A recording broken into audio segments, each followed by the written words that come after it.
Brought to you by V-Guard. उपस्थित आहोत. या बैठकीच्या निमित्तानं संवाद मिळाल्याच्या निमित्तानं जे सहकारी इथं उपस्थित राहिलेले आहेत त्या सर्वांचं मी मनापासून स्वागत करतो. आल्याबद्दल त्यांना मनापासून धन्यवाद देखील देतो. पत्रकार मित्रांचं पण मी स्वागत करतो. मित्रांनो, ही निवडणूक देशाची निवडणूक आहे. आपण व्यावसायिक आहे, कुणी डॉक्टर्स आहेत, कुणी वकील आहेत, कुणी शिक्षक आहे, कुणी त्याच्यामध्ये वेगवेगळ्या सामाजिक संस्थांमध्ये काम करणारे मान्यवर आहात. आणि तुम्हाला साधारण जगात काय चाललंय, देशात काय चाललंय, कारण सोशल मीडियाच्या निमित्तानं किंवा एकंदरीत आपल्या हातामध्ये जो आयफोन असतो त्या आयफोनच्या निमित्तानं जग इतकं जवळ आलेलं आहे. कुठं काही खट झालं तरी देखील त्या ठिकाणी कळतं आणि त्या लगेच बातम्या आपल्यापर्यंत पोहोचतात.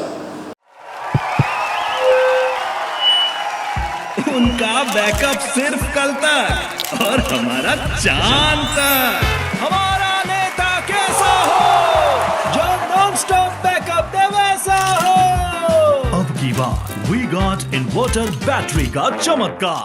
कुठं कुणाच्या सभा चालल्यात, कुठं काय, सगळं त्याच्यामध्ये माहिती असते. आज टेम्परेचर पण 42च्या पुढे गेलेले, उष्णता जबरदस्त आहे आणि ह्याचा परिणाम मतदानावर पण होतो. त्याचा अनुभव मी तिसऱ्या टप्प्यात झालेल्या मतदानाच्या बाबतीमध्ये घेतलेला आहे. आता ह्या लोकसभा मतदारसंघामध्ये स्वतः शिवाजीराव आढळराव पाटील हे महायुतीचे उमेदवार घड्याळाचं चिन्ह घेऊन उभे आहेत. त्याच्या समोरील बटन पवित्र काम आपण सगळ्यांनी करावं अशी मी पहिल्यांदाच आपल्याला आग्रहाची, नम्रतेची, कळकळीची विनंती व्यक्तिशः माझ्या वतीनं आणि आमच्या उमेदवाराच्या वतीनं, आमच्या महायुतीच्या वतीनं, सगळ्या घटक पक्षांच्या वतीनं मी आपल्या सगळ्यांना करीन. मित्रांनो, पाठीमागच्या काळामध्ये 10 वर्षापूर्वी या देशामध्ये नरेंद्र मोदींचा झंझावात आला. कुणाला वाटलं नव्हतं की निर्विवाद बहुमत मोदी साहेब त्या ठिकाणी घेतील, कारण त्याच्या आधी 1984 साली स्वतः राजीव गांधींनी थम्पिंग मेजॉरिटीनं, 2/3 मेजॉरिटीनं त्यांचं सरकार आलेलं होतं. मिस्टर क्लीन म्हणून त्यांची इमेज होते आणि ती गोष्ट 84ची. त्याच्यानंतर 89ला निवडणुका झाल्या. भाइयों बहनों, उनके राज में पावर रहे अनस्टेबल और हम रखे सब स्मूथ और स्टेबल. हमारा नेता कैसा हो जो स्टेबल पावर दे वैसा हो. अब की बार वी गॉट एसी स्टेबलाइजर का चमत्कार. परंतु मित्रांनो, 84च्या नंतर ह्या देशामध्ये एकाही पक्षाला कधीही पूर्ण बहुमत मिळालं नाही. कधीही कुणालाही, म्हणजे 89ला निवडणुका झाल्या, पुन्हा 91ला निवडणुका झाल्या, तेव्हा मीच उमेदवार तुमचा होतो. काही वेळेस PV नरसरावांना पूर्ण बहुमत नव्हतं. काही अपक्षांचा पाठिंबा घेऊन आम्ही ते कसं तरी सरकार त्या ठिकाणी तारून निघालेलं होतं. 91ला पुन्हा निवडणुका झाल्या, पुन्हा नंतर 96ला निवडणुका झाल्या. त्यावेळेस तर 96, 97, 98, 99 त्या 3-4 वर्षात एकदा 13 दिवसात सरकार पडलं, एकदा 13 महिन्यात सरकार पडलं. अशाही घटना घडल्या, पण पूर्ण बहुमत कुणाला नव्हतं. 99ला पुन्हा निवडणुका झाल्या, पूर्ण बहुमत नव्हतं. 2004ला झाल्या, पूर्ण बहुमत कुणालाही नव्हतं.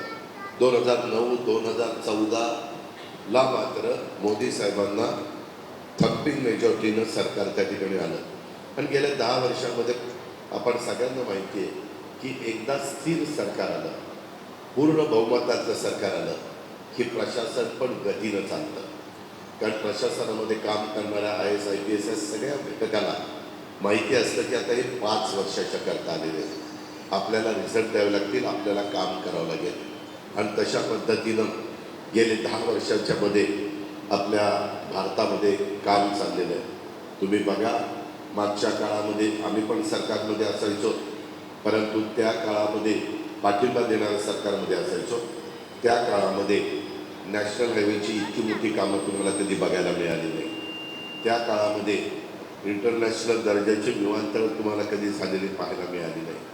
त्या काळामध्ये पोर्ट, जे आत्ता पोर्टच्या संदर्भामध्ये मोठ्या प्रमाणावर बदल होत आहेत आणि जलवाहतुकीला एक चालना दिली जाते, त्या प्रकारचं काम झालेलं नव्हतं.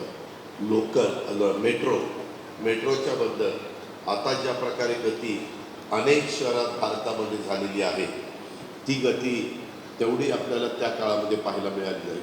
वंदे भारतसारख्या ट्रेन त्या काळामध्ये सुरू झाल्या नाही.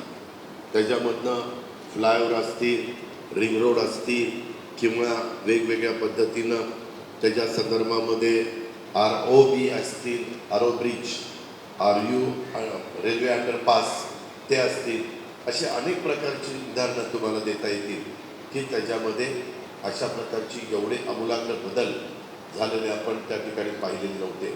परंतु या 10 वर्षाच्या काळामध्ये स्वतः नरेंद्रभाई मोदी असतील, अमितभाई शहा असतील, आपले नितीन गडकरी साहेब असतील, त्या सगळ्यांनीच अतिशय गतीनं एक व्हिजन डोळ्यासमोर ठेवून या देशाचा सर्वांगीण विकास करण्याचा प्रयत्न केला. आपल्या देशाचा नावलौकिक जागतिक पातळीवर आता एक आपल्याला आगळं वेगळं महत्त्व आलं, आपल्याला रिस्पेक्ट दिला जातो. त्याच्या संदर्भामध्ये काही प्रसंग तर मित्रांनो असे उद्भवले की युक्रेन आणि रशियाची लढाई चाललेली होती. त्यावेळेस युक्रेन आणि रशियाची लढाई चाललेली असताना आपल्यातली खूप मुलं महाराष्ट्रातली आणि भारतातली युक्रेनला डॉक्टरकीचं शिक्षण घेण्याच्याकरता गेलेली होती. नंतर युद्ध सुरू झाल्यावर त्यांचे आई वडील, त्यांचे पालक एवढे घाबरले, मुलांचे तिकडनं फोन येत होते, काही करा, आम्हाला इथनं हलवा, आमचं कधी काही होऊ शकतं. त्यावेळेस नरेंद्रभाई मोदींनी हस्तक्षेप केला, डायरेक्ट पुतीनला फोन केला आणि त्यांना सांगितलं की माझ्या देशातली मुलं मुली शिक्षणाच्या करता तिथं आलेली होती, त्यांना मला पुन्हा माझ्या मायभूमीत आणायचं आहे, भारतामध्ये आणायचं आहे. त्या काळामध्ये तुम्ही युद्ध थांबवा. मित्रांनो, असं कधी कुणाच्या बाबतीमध्ये घडलं नाही.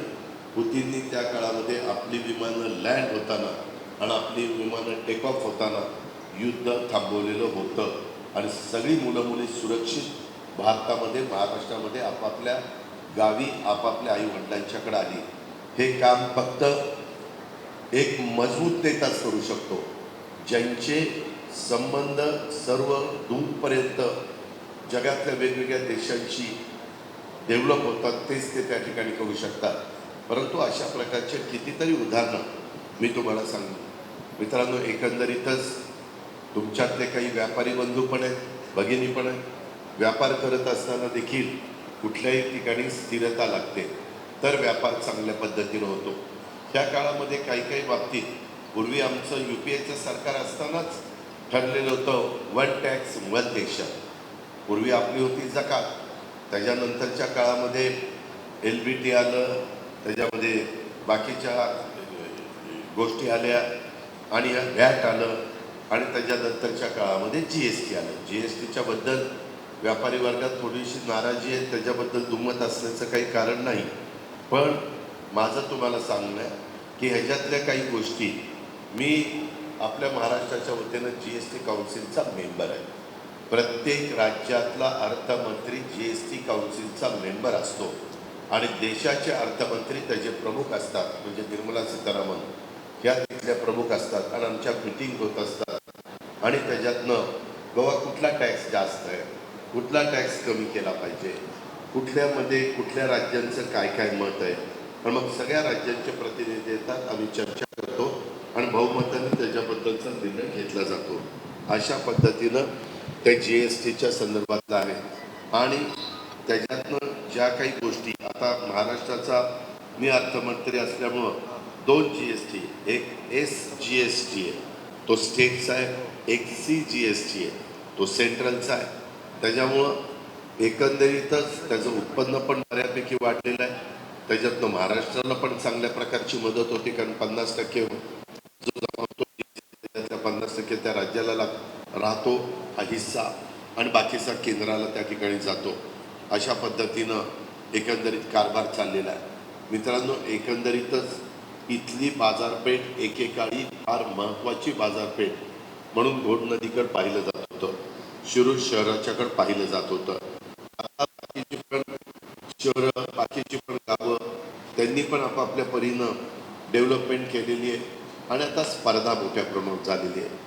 मॉल आलेले आहेत, वेगवेगळ्या कंपन्या स्वतःचा ब्रँड घेऊन मार्केटमध्ये आलेल्या आहेत आणि त्याच्यामुळं कमी अधिक प्रमाणामध्ये आता स्पर्धा केल्याशिवाय स्पर्धेच्या दुनियेमध्ये, स्पर्धेच्या बाजारपेठेमध्ये जे उतरतील तेच यशस्वी ठरणार आहेत, अशा प्रकारची एकंदरीत परिस्थिती आहे. आणि म्हणून काळानुरूप आपल्याला काही गोष्टी बदलाव्या लागतात.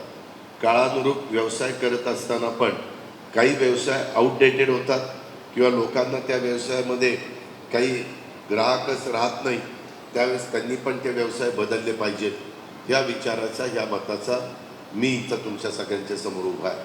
मित्रांनो, हे सगळं होत असताना आत्ता उमेदवार तर कुणाला तुम्ही मत देणारच आहात. मागच्या वेळेस डॉक्टर अमोल कोल्हेंना मीच तिकीट दिलेलं होतं, आपण निवडून आणलं. परंतु 5 वर्षाच्या काळामध्ये केंद्राचा जो निधी, केंद्राचा जो विकासाच्या करता आणायचा पैसा लोकसभा मतदारसंघाकरता असतो, दुर्दैवाने ते त्याच्यात यशस्वी झाले नाही. त्याचं कारण असं होतं, एक तर ते विरोधी पक्षामधले होते, दुसरी गोष्ट त्यांना त्याच्यामध्ये फार स्वारस्य नव्हतं.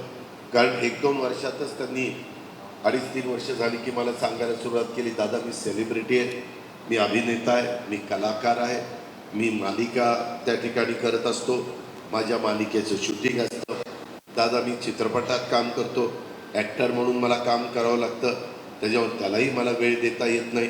त्यांनी काही चित्रपट स्वतःच्या ताकदीवर आग्र्याहून शिवाजी महाराजांच्या सुटका हा चित्रपट आणला होता, पण दुर्दैवाने तो अजिबात चालला नाही, त्याच्यातनं पण त्यांचं नुकसान झालं. कौन बनेगा करोडपती हा अमिताभ बच्चनचा जसा हिंदी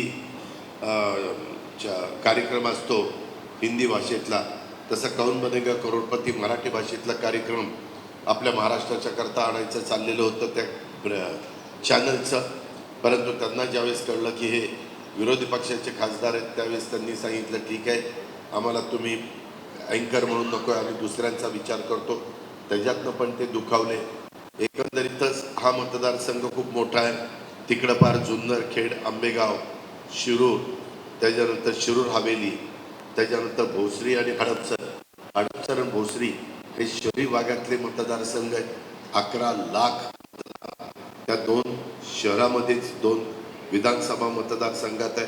अशा पद्धतीनं शहरी भाग, ग्रामीण भाग, त्याच्यामध्ये काही ग्रीनरी म्हणजे बागायती भाग, काही जिरायती भाग, अशा प्रकारे हा सगळा मतदारसंघ विखुरलेला आहे. आणि त्यामुळं त्या बाबतीमध्ये आमच्या खासदारांनी वेळ द्यायला पाहिजे, परंतु दुर्दैवाने ते काही वेळ देऊ शकले नाही. आणि त्याच वेळेस ते राजीनामा देणार होते, परंतु मी कसं तरी थांबवलं. मला वाटलं की यावेळेस ते उभे राहणार नाही, परंतु का त्यांनी रस नसताना का उभे राहण्याचा निर्णय ते त्यांचं ते. परंतु समोर श्री शिवाजीराव आढळराव पाटील हे उमेदवार आहेत. ते मागं 15 वर्ष आपल्या सगळ्यांचं प्रतिनिधित्व 2009, 2004 आणि 2014 असं 3दा केलेलं होतं. 2019ला त्यांचा पराभव झाला आणि त्यावेळेस त्यांचा संपर्क पण चांगला होता. त्यांनी शिरूरमध्ये पण लोकांशी एक कॉन्टॅक्ट ठेवलेला होता आणि ह्या सगळ्याच मतदारसंघामध्ये ठेवलेला होता. आत्ता देखील त्यांचं म्हणणं आहे, आपली पुणे नाशिक रेल्वे ही एक आपल्याला सुरू करायची होती, त्याच्यामध्ये सेंट्रलच्या रेल्वे डिपार्टमेंटची मदत जी व्हायला पाहिजे ती झाली नाही. खासदारांनी त्यांच्याकडे आत्ताच्या लक्ष दिलं नाही. आपल्यामध्ये काही स्टॉप म्हणजे या लोकसभा मतदारसंघामध्ये जे थांबे असतात, म्हणजे स्टेशनवर समजा काही गाड्या आमच्या दौंडला थांबल्या पाहिजे, भिगवणला थांबल्या पाहिजे वगैरे वगैरे, असं वेगवेगळ्या भागामध्ये तशा पद्धतीनं पण त्यांनी त्याच्यामध्ये लक्ष दिलं नाही. अनेक लोक मला सांगतात की दादा आम्ही त्यांच्याकडे कामाच्या निमित्तानं जायचो, परंतु ते भेटच द्यायचे नाही. त्यांनी, मी ज्या DPDCचा मेंबर आहे त्या DPDCच्या किती DPDCला ते हजर राहिले त्याची माहिती घ्या. कालवा सल्लागार समितीची एक मीटिंग असती, ती पालकमंत्र्याच्या अध्यक्षतेखाली असते. पावसाळ्यामध्ये पाण्याचं नियोजन कसं करायचं, त्याच्यानंतर पावसाळा संपल्यानंतर असणारे साठे धरणातले लक्षामध्ये घेऊन उन्हाळ्यापर्यंत कसं करायचं, आणि उन्हाळी हंगाम सुरू झाला की राहिलेल्या धरणाच्या पाण्याचं नियोजन कसं करायचं. परंतु त्याही मिटिंगला ते फार काही उपस्थित राहायचे नाही. त्यांना स्वतःला रस नव्हता. त्यांनी मला बोलून दाखवलं की दादा हे माझ्याच्याने शक्य नाही. परंतु मित्रांनो, आता बोलताना ते वेगळं सांगतील, तुम्हाला सगळ्यांना माहिती आहे मी थोडासा स्पष्ट बोलणारा कार्यकर्ता आहे. आताच्या काळामध्ये माझी तुम्हाला विनंती आहे की मागचा बॅकलॉग भरून काढण्याच्या दृष्टिकोनातनं आणि एकनाथराव शिंदे, देवेंद्र फडणवीस, मी राज्य सरकारमध्ये काम करतोय. राज्य सरकारचा पण निधी आपल्या शिरूर लोकसभा मतदारसंघाच्या सर्वांगीण विकासाच्या करता आणि त्याला जोड केंद्राच्या निधीची अशी जर मिळाली तर निश्चितपणे एक चांगलं चित्र आपल्याला या लोकसभा मतदारसंघामध्ये निर्माण करता येईल. त्याकरता तुमच्या पाठिंब्याची गरज, तुमच्या पवित्र मताची गरज, तुमच्या सहकार्याची गरज हे महायुतीच्या उमेदवाराला हवी आहे. म्हणून तेच सांगण्याच्या करता या भर दुपारच्या काळामध्ये मी आपल्या सगळ्यांच्या समोर आलोय. आपण मोठ्या संख्येने उपस्थित राहिल्याबद्दल मी आपल्याला धन्यवाद देईलच, परंतु मित्रांनो, इथून पुढच्या काळामध्ये देखील 80 कोटी लोकांना मोफत अन्नधान्य गरिबांना देण्याचा हे या सरकारचं धोरण आहे आणि त्याची अंमलबजावणी त्यांनी आता चालू सरकारमध्ये पण केली. एकही माणूस माझा गरीबातला गरीब उपाशी पोटी झोपता कामा नये ही त्याच्या पाठीमागची कल्पना. त्याचबरोबर आता 300 युनिटपर्यंत वीज वापरणाऱ्यांना तिथं केंद्र सरकार मोफत वीज देणार आहे गरीब वर्गाच्या करता 300 युनिट करता. असा निर्णय पाठीमागच्या काळात कोणी घेतला नाही. आम्ही एकदा घेतलेला होता शेतकऱ्यांना मोफत वीज. 2003-04ची गोष्ट होती. सुशीलकुमार शिंदे मुख्यमंत्री होते. आम्ही एक बिल पण शून्य रकमेचं दिलं. शेतकरी खुश झाला. नंतर पुन्हा सरकार आलं आणि विलासराव देशमुख मुख्यमंत्री झाले. नंतर ते काही ताळमेळ बसेना.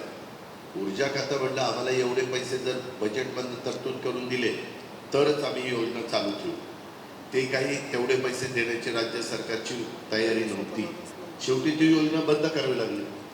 मित्रांनो, बंधू भगिनींनो, पत्रकारांनो, बऱ्याचदा काही राज्यकर्ते मतं मिळवण्याच्या करता लोकांना काहीही आश्वासन देतात, जाहीरनामा सादर करतात आणि नंतर मात्र त्यांना कळतं की नाही, आपण एक विचार केलेला होता पण फील्डवरचं तर दुसरंच चित्र आहे, त्याच्यामुळं ते बारगळतं. अशा अनेक प्रकारच्या घटना ह्या वेगवेगळ्या राज्यांमध्ये आपल्या देशामध्ये देखील घडलेले आहेत. ह्याची पण नोंद कृपा करून आपण सर्व सहकारी मित्रांनी ह्या निमित्तानं घ्यावी. आपलं घोड नदी बदलतंय. बाहेरनं रस्ता गेल्यापासून मधलं ट्रॅफिक बऱ्यापैकी कमी झालं आणि त्याच्यातून वेगवेगळ्या प्रकारे जेवढ्या बाबी व्हायला पाहिजे त्या बाबींच्या करता आम्ही पण सगळेजण प्रयत्नशील आहोत. परंतु त्याच्याकरता तुमच्या पवित्र मताची गरज आम्हाला सगळ्यांना आहे हे आपण सगळ्यांनी ह्या निमित्तानं लक्षामध्ये घ्यावं, अशा प्रकारची माझी तुम्हाला सगळ्यांना आग्रहाची विनंती आहे. आज संतोष शितोळे राष्ट्रवादी काँग्रेसचे उपाध्यक्ष पुणे जिल्हा त्यांचा आज वाढदिवस आहे. मी त्यांना त्यांच्या वाढदिवसाच्या निमित्तानं मनपूर्वक हार्दिक शुभेच्छा देतो. आपल्या सर्वांच्या वतीनं त्यांना many happy returns of the day अशा प्रकारच्या शुभेच्छा देतो. पुढेही त्यांनी समाजामध्ये चांगलं काम करावं, चांगलं आरोग्य त्यांचं राहावं अशा प्रकारची परमेश्वराची प्रार्थना देखील करतो. मित्रांनो, मी मगाशीच सांगितलं, अनेक जुने लोक हे आज आपल्यामध्ये राहिलेले नाही आणि हे राहिलेले नसताना नवीन पिढी पुढे आलेली. मी अनेकांना विचारतो की बाबा तुझ्या वडिलांचं नाव काय, आणि नंतर मला कळतो की हा कुणाचा मुलगा कुणाचा पुतण आहे. मग तुम्हाला सगळ्यांना माहिती आहे, स्वर्गीय रसिकलाल धारीवार असतील, स्वर्गीय शहीद खान पठाण असतील, त्यांचा या शहराच्या एकंदरीत जडणघडणीमध्ये फार महत्त्वाचा सहभाग असायचा. मी स्वतः ते जाणवलं, कारण मी 91 पासूनच तुमच्यामध्ये राहिलेलो आहे, म्हणजे जिल्ह्याच्या राजकारणामध्ये. त्याच्यावर मी ह्यांचं काम बघितलं.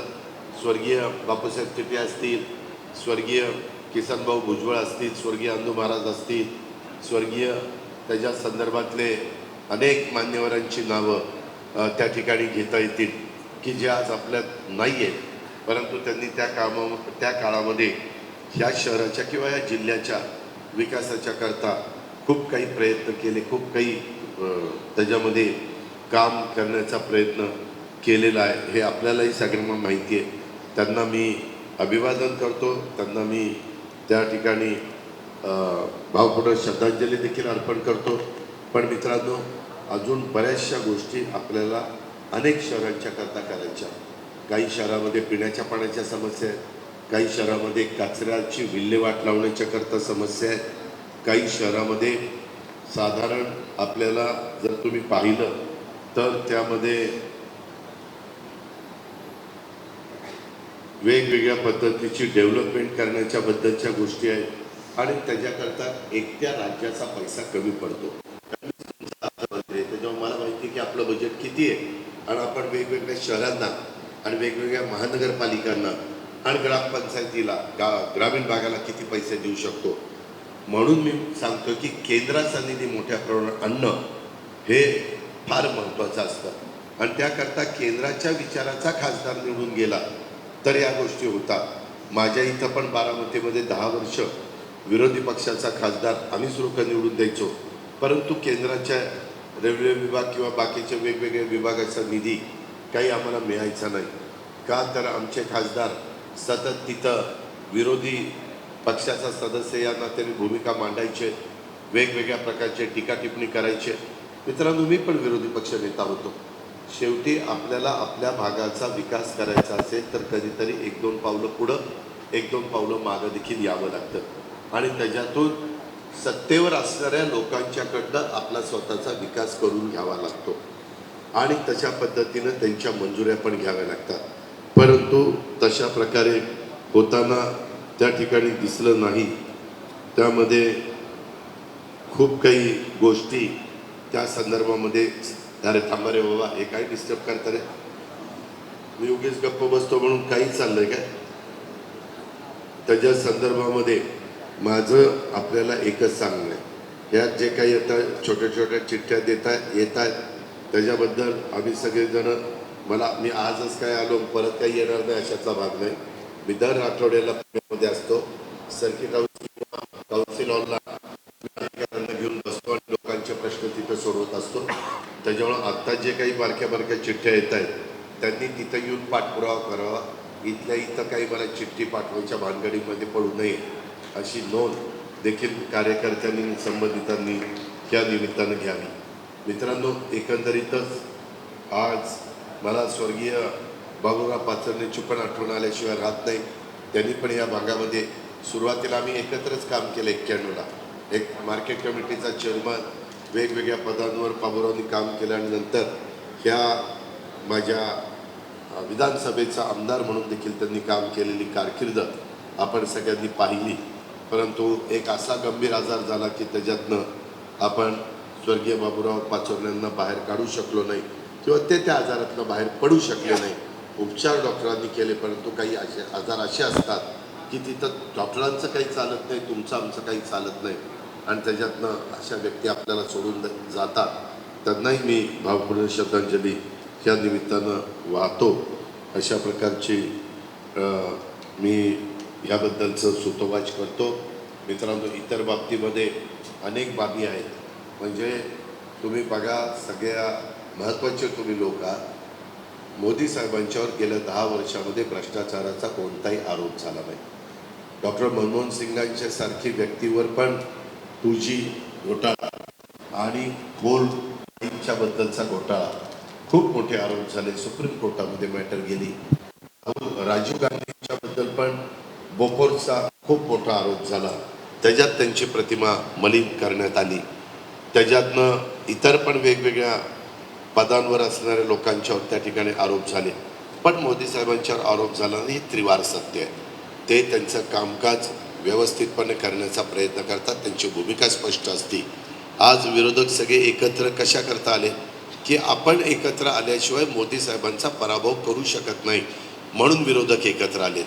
त्यांची 4 दिशेला 4 तोंड असतात, पण निव्वळ सगळे समदुःखी आहेत की ह्यांचे विचारधारा वेगवेगळ्या आहेत, परंतु समदुःखी काय की बाबा मोदी आपल्याला पराभूत करतात, आपण त्यांना पराभूत करू शकत नाही, म्हणून आपल्या मतांची विभागणी व्हायला नको, त्याकरता त्यांनी हा सगळा खटाटोप केलेला आहे. त्याच्यातून आपण जर पाहिलं तर त्या बाबतीमध्ये ह्यांचं जनता पक्षात असे सगळे एकत्र आले होते, फार काळ टिकलं नाही. अनेक बाबतीमध्ये जर असं खिचडी जर मिक्स असे लोक आले तर त्याच्यात स्थिरता नसती आणि वाद होतात. आता आम्ही त्यांना विचारतो तुमच्या पंतप्रधानाचा उमेदवार कोण, ते म्हणतात निवडून आल्यावर आम्ही ठरवू. ह्यांच्या काकांनी निवडून आल्यावर ठरवलं होतं. उद्या लगेच वाद होणार, मी इकडं मी तिकडं. वास्तविक मागे देखील असंच घडलं. मोरारजी त्यावेळेस जयप्रकाश नारायण होते, त्यांच्या नेतृत्वाखाली जनता पक्षाचं सरकार, जनता दलाचं का पक्षाचं, जनता पक्षाचं सरकार आलं. परंतु त्याच्यात एवढी हुशार लोक होती की ते कुणाचंच ऐकायचे नाही. माझंच पूर्व दिशा.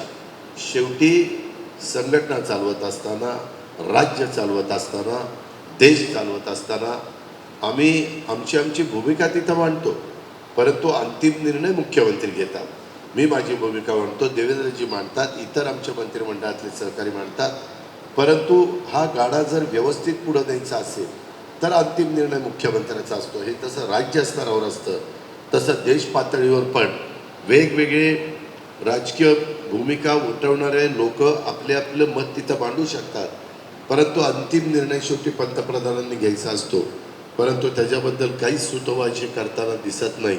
त्याच्यामुळे त्याही गोष्टीची नोंद आपण सर्व सहकारी मित्रांनी या निमित्तानं घेतली पाहिजे. अशा प्रकारची माझी आपल्याला सगळ्यांना आग्रहाची, नम्रतेची, कळकळीची विनंती त्या बाबतीमध्ये राहणार आहे.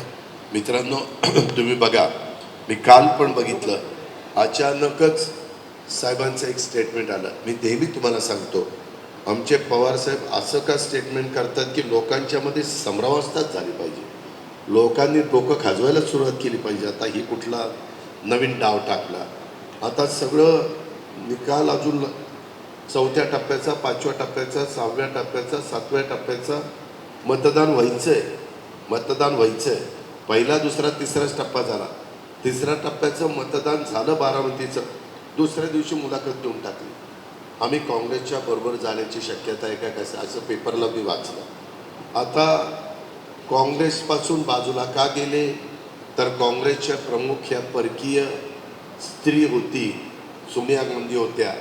मग त्या जर प्रमुख झाल्या तर मग देशाचं कसं व्हायचं, म्हणून त्यांनी ती भूमिका घेतली. ते सोयीस्कररित्या त्यांची भूमिका बदलत असतात आणि मग ते सांगत असतात, नाही बाबा, ही त्या वेळेसला तिथली परिस्थिती बघून आम्ही भूमिका घेतली. असं नाही आहे. आता त्या काँग्रेसमध्ये पहिल्यांदा इतका अपमान काँग्रेसवाल्यांनी यांचा सगळ्यांचा केला. आम्हाला पण नोटिसा वगैरे सगळ्या काढल्या आणि एकदम का काँग्रेसचा एकदम त्यांना चांगली वाटायला लागली, मला कळायला मार्ग नाही. त्याचबरोबर त्यांनी असंही सांगितलं, उद्धवजी पण आमच्याबरोबर येतील. मला अजून माहिती नाही, परंतु माझं स्वतःचं जे मत, 2.5 वर्ष मी उद्धवजींच्या बरोबर काम केलं. उद्धवजी अजिबात त्यांचा पक्ष कुणाच्यात विलीन करणार नाही, कारण त्यांनी त्यांची भूमिका ही वेगळी आहे. जरी कुणी काही सांगितलं की मी त्यांना समजून सांगेन, अमुक करीन, ह्या बाबतीमध्ये उद्धवजी अजिबात कुणाचं ऐकणार नाही. हे माझं स्वतःचं मत आहे, उद्धवजींचं नाही. मी उद्धवजींच्या बरोबर 2.5 वर्ष काम केलेलं असताना, त्यांचा स्वभाव जवळनं पाहण्याची संधी मला मिळालेली असताना, आणि आमचं एकत्रपणे व्यवस्थित चाललेलं होतं. आमच्यात वादबीद कुठलं काही नव्हतं. त्या संदर्भामध्ये आमची विचारधारा वेगवेगळी होती, परंतु त्याच्यातून ज्या विषयाच्या बद्दल आमच्यात मतभेद होती ते विषय आम्ही बाजूला ठेवायचो आणि राज्याच्या प्रगतीकरता, राज्याच्या विकासाच्या करता, समाजाच्या भल्याकरता जे महत्त्वाचे विषय असतील ते विषय मांडून आम्ही पुढे जाण्याचं काम करत होतो. आणि आपण 2.5 वर्ष सगळ्यांनी पाहिलेलं आहे. त्याच्यावर त्या खोलामध्ये मी जास्त जात नाही. परंतु अचानक अजून कशातच काही नाही, निकाल लागायचे, काय लागायचं ते म्हणले की माझ्या सहकाऱ्यांना विचारणार. काही नाही, साहेबांच्या मनात आलं की ते म्हणतात, नुसतं सहकाऱ्यांना विचारणार. सहकाऱ्यांना असं काही सांगतात की सहकाऱ्यांनी ते म्हणतील तेच हो म्हणलं पाहिजे. हा अनुभव गेले 30 वर्ष मी तरी त्या ठिकाणी घेतलेला आहे. अर्थात आता नंतर काय होणार आहे, कसं होणार आहे, काय ही नवीन रणनीती आहे ती काही कळायला मार्ग नाही. ते फक्त तेच सांगू शकतील स्पष्टपणे, असं माझं स्वतःचं खास मत आहे. ह्या गोष्टीचा पण उल्लेख मी आजच्या या मीटिंगच्या निमित्तानं करतो. मित्रांनो, मी आज तुमच्या जिल्ह्याचा पालकमंत्री आहे. तुमच्या जिल्ह्याच्या सर्वांगीण विकासाच्या करता मोठ्या प्रमाणात निधी आणण्याचं काम मी त्याच्यामध्ये केलेलं आहे. काही जण काही माझ्या नावाने खपवत असतात. काल परवा काहीतरी इथं सभा झाली आणि त्याच्यात काही बहादरांनी सांगितलं की घोडगंगा सहकारी साखर कारखाना अजित पवारनी बंद पाडला. अरे मला काही वेळ लागले का, मी शेतकऱ्यांचा कारखाना कशाला बंद पाडेल? परंतु त्या अशोकला काही कळत नाही. अशोक आता कुशाल माझ्यावर आरोप करतो. वास्तविक अशोक पवार, तुम्हाला या कारखान्यामध्ये 2 वेळेला शेवटच्या सभा घेऊन आम्ही तुम्हाला निवडून आणण्याच्या करता खारीचा वाटा उचललेला आहे. जास्त नसेल, कारण तुम्ही आमच्यापेक्षा कर्तृत्वान आहे, पण आमचं एवढंच तरी ऐकणारी लोक आहेत. आणि बेटातनं म्हणजे आमचे पोपटराव गावडेंचा जो परिसर आहे तो आमच्या दिलीप वळसे पाटलांच्या आंबेगाव विधानसभा मतदारसंघाला जो जोडलेला परिसर आहे. त्यांनी पण चांगल्या पद्धतीनं त्यांना लीड दिलं, म्हणून ते सरकार तिथं पॅनल निवडून आलं. आणि ते म्हणतात मी बंद पाडलं. मी काही बंद पाडणारा माणूस आहे? उलट मी सगळ्यांना मदत करणारा माणूस आहे. आणि मग तो कारखाना अजित पवारने बंद पाडला तर व्यंकटेश कृपा कसा रे चांगला चालला? हां, ते कसा चांगला चालला? ते का बंद पडेना? त्याच्यामध्ये हे बरोबर नाही. तुझ्या स्वतःचा मेवण्याचा तुझ्या स्वतःच्या मालकीचा कारखाना चांगला चालू शकतो, तिथं कोणी बंद पाडू शकत नाही. आणि मात्र हजारो शेतकऱ्यांच्या मालकीचा असणारा माझा घोडगाव सहकारी साखर कारखाना मात्र आम्ही बंद पाडतो. आणि त्याच्यामध्ये मला वाटतं जयंत पाटलांच्या सारख्या व्यक्तीने देखील, ज्यांच्याबरोबर आम्ही अनेक वर्ष काम केलेलं आहे, त्यांनी पण त्याच्यात होल आहो म्हणायचं हे बरोबर नाही. हे राजकारण अतिशय गलिच्छ राजकारण आहे. याच्यामध्ये उगीच काहीतरी येऊन थातूर मातूर सांगून लोकांची दिशाभूल करायची आणि स्वतःच्या बद्दल एक सॉफ्ट कॉर्नर निर्माण करायचा, त्याला काही अर्थ नाही मित्रांनो. उलट तुमच्या पलीकडे नदीच्या भीमा पाट्या सहकारी साखर कारखाना दौंडचा तो त्या ठिकाणी चांगला चालण्याच्या करता आम्ही काही मदत केलेली आहे. आम्ही सगळ्यांना मदत करणार आहे. थेऊर सहकारी साखर कारखाना माझ्या थेऊर हवेलीचा बंद पडलेला, तिथंही नवीन बोर्ड निवडून आलेलं आहे. त्यांनाही मी सांगितलं की तुम्हाला मी माझ्या परीनं कर बाबा. काय झालं तुला? पैसे मिळाले नाही का? काय झालं का? बाबा मी बिल देतो पण घाबरू नको, याचं काहीतरी करू नको. मित्रांनो, त्यामध्ये आम्ही सकारात्मक असतो. विकास झाला पाहिजे. आम्ही पण ताम्रपट घेऊन जन्माला आलेलो नाही आहे. आम्ही जोपर्यंत आम्हाला पाठिंबा आहे, जोपर्यंत आमच्या मागं बहुमत आहे, तोपर्यंत आम्ही लोकांचे प्रश्न सत्तेच्या माध्यमातून सोडवणार आहे, हे पण मला त्या ठिकाणी कळतं आहे. पण थेऊरच्या बाबतीमध्ये देखील आम्ही मार्ग काढतो. आता त्या निवडून आलेल्या संचालक बोर्डाला विश्वासात घेऊन आणि नंतर मग एक अंतिम जनरल बॉडीची पण विशेष सर्वसाधारण सभा किंवा आता बोर्डाने हे ठरवलेलं आहे. आणि त्यामध्ये NCDC हे केंद्र सरकारच्या अखत्यारीतली एक संस्था आहे. त्याचे प्रमुख आहेत अमित शाह, आपले दिलीप वळसे पाटील, आपल्याच शिरूर आणि आंबेगावचे आमदार आहेत, ते सहकार मंत्री आहेत. त्यांची पण आपल्याला मदत घ्यावी लागेल. साखर आयुक्ताची पण मदत घ्यावी लागेल. आणि या पद्धतीनं त्याच्यातून काय मार्ग काढायचा तो मार्ग सकारात्मक काढून तिथं लोकांना मदत ही केली गेली पाहिजे, असा माझा स्वतःचा दृष्टिकोन आहे. ही पण बाब तुम्ही सगळ्यांनी या मेळाव्याच्या निमित्तानं ध्यानामध्ये घेतली पाहिजे. माझी व्यापारी वर्गांना किंवा डॉक्टर मंडळींना किंवा वकील मंडळींना किंवा शिक्षक मंडळींना किंवा ज्या सामाजिक संस्था आहेत, कारण मी आज सकाळी हडपसर विधानसभा मतदारसंघाच्या वकील लोकांची सकाळी 8 वाजता मीटिंग घेतलेली होती आणि त्यांचे पण बार असोसिएशनचे काही प्रश्न आहेत. त्यांनी सांगितलं की हे जसं डॉक्टर लोकांना तुम्ही संरक्षण दिलेलं आहे, जरा कायद्याचा आधार देऊन तसं आम्हाला पण द्या. आमच्यावर पण हल्ले होतात तसं त्यांचं म्हणणं आहे. एक बेंच जसं मुंबई हायकोर्टाचं एक बेंच मुंबईत आहे, मुंबई हायकोर्ट मुंबईत आहे, एक बेंच औरंगाबादला आहे, एक बेंच नागपूरला आहे, तसं काहींचं म्हणणं पुण्यात करा, काहींचं म्हणणं आहे कोल्हापूरला करा. तो सर्वस्वी अधिकार चीफ सेशन कोर्टाचे चीफ जस्टिसचा त्या ठिकाणी असतो. सेंट्रल हायकोर्टाचे चीफ जस्टिसचा तो अधिकार असतो. त्यांनी सांगितल्यानंतर सरकारमध्ये कुणीही असलं तरी सरकारला त्याबद्दलची अंमलबजावणी करावी लागते. ही माझी त्याबद्दलची माहिती आहे. मी आत्ता ज्यांचा उल्लेख केला त्या सगळ्यांचे कदाचित काही प्रश्न असण्याची शक्यता नाकारता येत नाही. मी डायरेक्ट माईक हातात घेतल्यामुळं त्यांना सांगता आलं नाही. माझी त्यांना हात जोडून विनंती आहे की तुम्ही तुमच्या लेटरहेडवर, व्यापारी असोसिएशननी त्यांच्या लेटरहेडवर, माझ्या डॉक्टर मेडिको गिलवाल्यांनी त्यांच्या लेटरहेडवर, आमच्या वकील संघटनेने त्यांच्या लेटरहेडवर, शिक्षकांच्या पण संघटनेने त्यांच्या पद्धतीनं असे माझ्यापर्यंत ते काम पोचवण्याचं काम जर झालं किंवा आमचा रवी बापू काळे इथं आमचा तालुक्याचा अध्यक्ष आहे त्याच्यापर्यंत पोचवलं तरी तो मला माझ्यापर्यंत पोचवण्याचं काम हे निश्चितपणे करेल किंवा आमचा शहराध्यक्ष जो आहे शरद भाऊ कालेवार त्याच्यापर्यंत पोचवलं तरी तो माझ्यापर्यंत पोचवण्याचं काम करेल.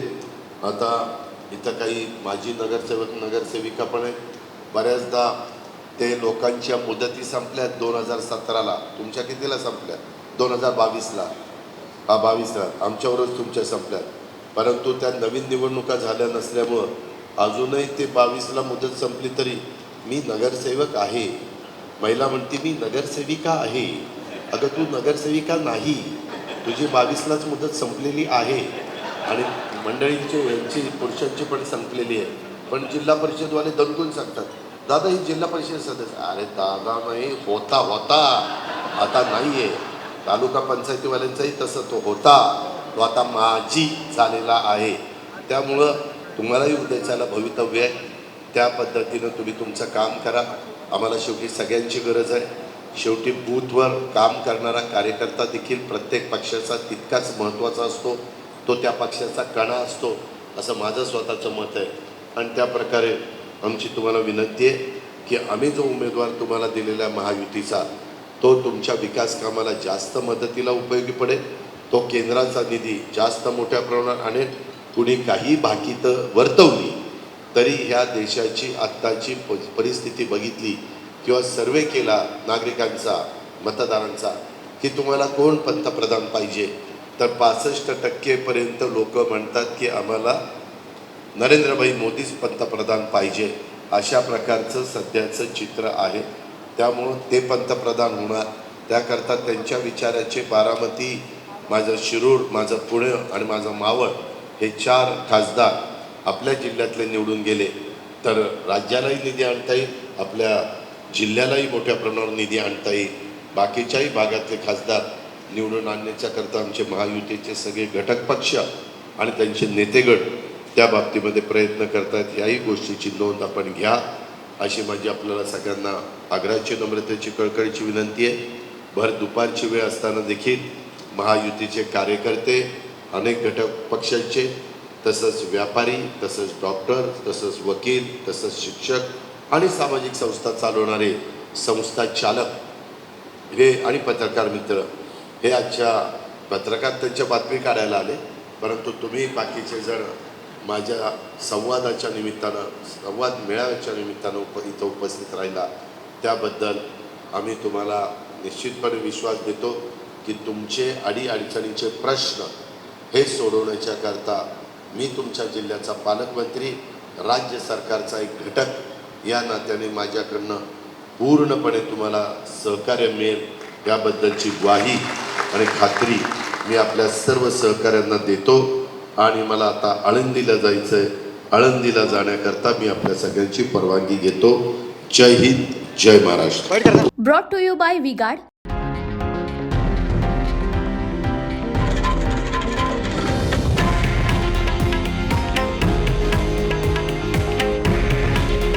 हे आहे देशातील नंबर 1 न्यूज नेटवर्क आणि आपण पाहत आहात TV9 मराठी. काळजी तुमची, हित महाराष्ट्राचं.